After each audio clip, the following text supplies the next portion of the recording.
এখন যাব ইনশাল্লাহ নিত্যদিনের যে কমোডিটিস পণ্য যেখানে বিক্রি হয় সেগুলোও দেখব। আগে নিজের হাতেই বাজার খরচ করতাম, এখন যে কোনো কারণে সময়ের অভাবে পারি না। যাওয়া উচিত, দেখা উচিত বাজারে সাধারণ ক্রেতাদের মানুষের কি অবস্থা। শুনতেছি অনেক কিছুরই দাম বেড়ে গেছে, বাস্তবে গিয়ে যাচাই কর। একটা পাম পাইলাম ব্যতিক্রম, সে বলল আগের চাইতে বেশি এখন বিক্রি হয়। আর বলল অন্যান্য পামগুলা বলল যে আমরা আগে যে পরিমাণ তেল পাইতাম এখন কেউ বলল 3 ভাগের 1 ভাগ পাই সারাদিনে 24 ঘন্টায়, আর কেউ বলল যে অর্ধেক পাই। একটা পাম বলল আগের মতোই পাই, একটু কম বেশ হয়। তো আপনি তেল কেমনে বেশি বিক্রি করেন? বললো যে চাহিদা বেশি এই জন্য। আমি বললাম আচ্ছা ভালো কথা, আগে একটা গাড়িতে যে যত চাইতো তত দিতেন কিনা? বলে হ্যাঁ তা দিতাম। বলে এখন দেন? কয় না দেই না। এখন কত দেন? ম্যাক্সিমাম 2000 টাকার তেল দেই। তাহলে আগে একজন মানুষ 10,000 টাকার তেলও নিত, সেই গাড়ি আপনি ভর্তি করে দিতেন। এখন 10,000 টাকার তেল যদি 2000 করে ভাগ করে দেন তাইলে 5টা গাড়িতে আপনার ঢুকান নজলটা। বলে হ্যাঁ।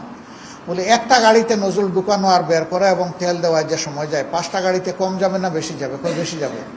আমি বললাম আপনি কি 24 ঘন্টা খোলা রাখেন? কয় জি না। কি করেন? কয় যে 11টা থেকে 11টা আমার বন্ধ থাকে, রাত 11টা থেকে সকাল 11টা। আপনার বিক্রয় ঘন্টা কমে গেল অর্ধেক, আর আবার আপনি বিক্রি করেন বেশি। আমি বললাম ভাই আমি তো সায়েন্সের ছাত্র, আমাকে তো ম্যাথমেটিক্স ফলো করতে হবে, আমার একটু মিলিয়ে দেন। এখন দেখি যে নার্ভাস হয়ে গেছে। আসলে এটা শেখানো এবং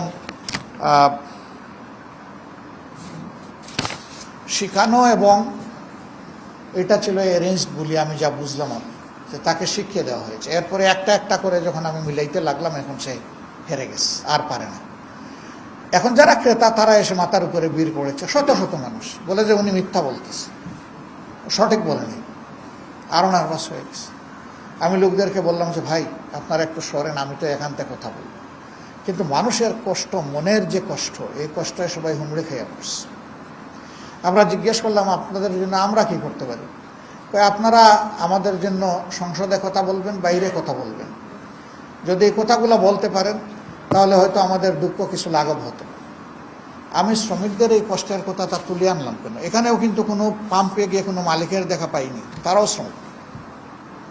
যারা এই তেল বিক্রি করতেছে মালিক তো করে বসে আছে, সমস্ত ঝামেলা কিন্তু মোকাবেলা করতে হচ্ছে ওই শ্রমিক ভাইটিকে। এখানেও শ্রমিক, ওখানেও শ্রমিক।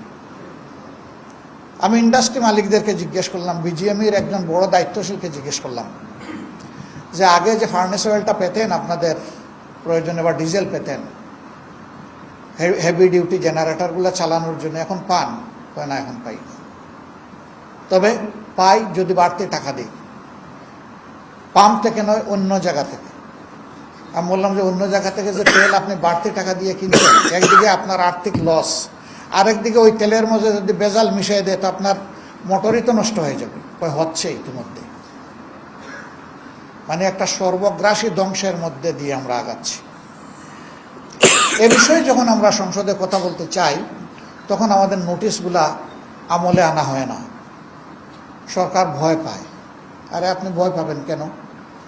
এই সমস্যা তো সরকার সৃষ্টি করে নাই, এই সমস্যার সৃষ্টি হয়েছে দুনিয়ায় চলমান যুদ্ধের কারণে।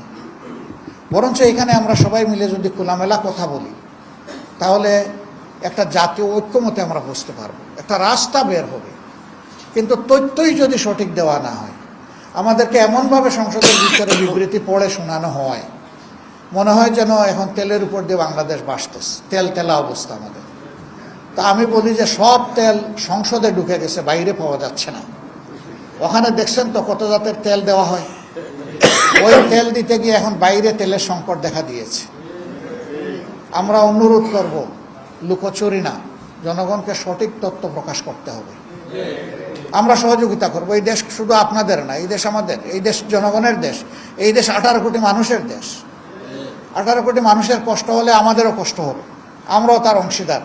মানুষ ভালো থাকলে আপনি আমিও ভালো থাকবো। তো কেন ভালো থাকার চেষ্টা সবাই মিলে আমরা করব না? অবশ্যই আমরা করব।